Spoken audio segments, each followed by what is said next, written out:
Good day everyone, we are Group 6 and we are about to present the output of our program entitled Interactive Tool for Estimating Drilling Parameters.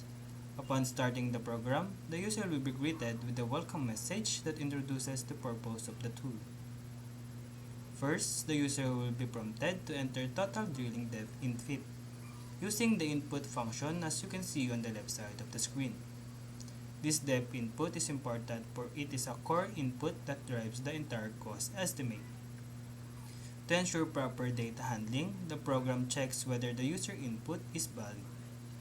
The program uses a while true loop to repeatedly prompt the user until they enter a valid choice.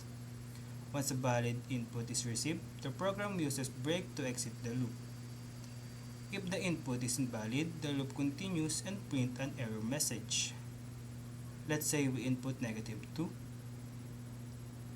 It will display invalid input, please enter a positive number. This structure ensures that the user cannot proceed until they provide the correct response. Now let us input 1200.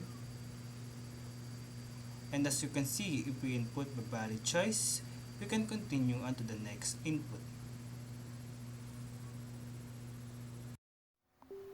Next, the user will be prompted to select the rig type.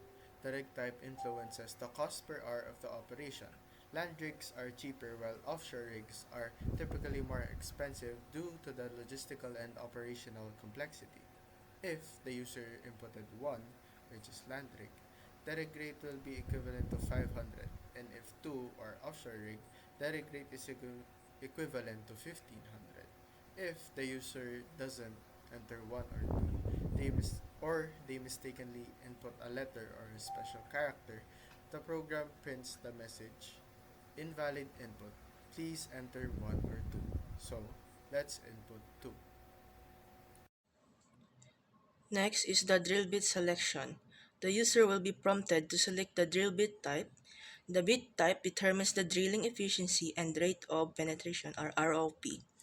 A PDC bit works well on soft formations, while a trigon bit is used for harder formation. Just like the earlier codes, this also uses a while true loop to make the input process more efficient and prevents the program from crashing out due to bad input. For example, we input a letter. It will also automatically display invalid input.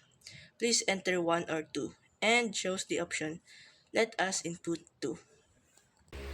This part asks the user to choose a drill bit and rock formation. Bit type affects how fast it drills, and rock type affects resistance. If the input is invalid, it defaults to safer options, PDC bit and medium rock. The first line enables the user to choose a bit type, defaults to PDC unless the input is specifically 2. The second line asks for the rock type and matches it using a dictionary, defaults to medium if the input is invalid. As you can see on the left side of the screen, there is a dictionary called the ROP table. This table maps different combinations of bit type and rock type to corresponding ROP value. That's how many feet per hour we can drill. For example, a PDC bit on a soft rock gives an ROP of about 60 feet per hour, while a tricone on a hard rock gives just about 15. Next, the program will automatically calculate how many hours it would take to drill by dividing depth by ROP and multiply it to the drilling hours to get the initial rig cost. To make our estimate more realistic, we include a prompt for any extra costs like permits or safety equipment. The input is validated to make sure it's not a negative number. If it is, the user is asked to enter a valid value. So let's input 1000. This final part of the output displays all the results in a summary format. It shows the drilling depth, selected options, total costs, and estimated drilling time. After the summary is the final section of the code, which allows users to run multiple drilling estimates without restarting the program. It uses a while true loop to call the function drilling cost estimator as long as the user wants to continue.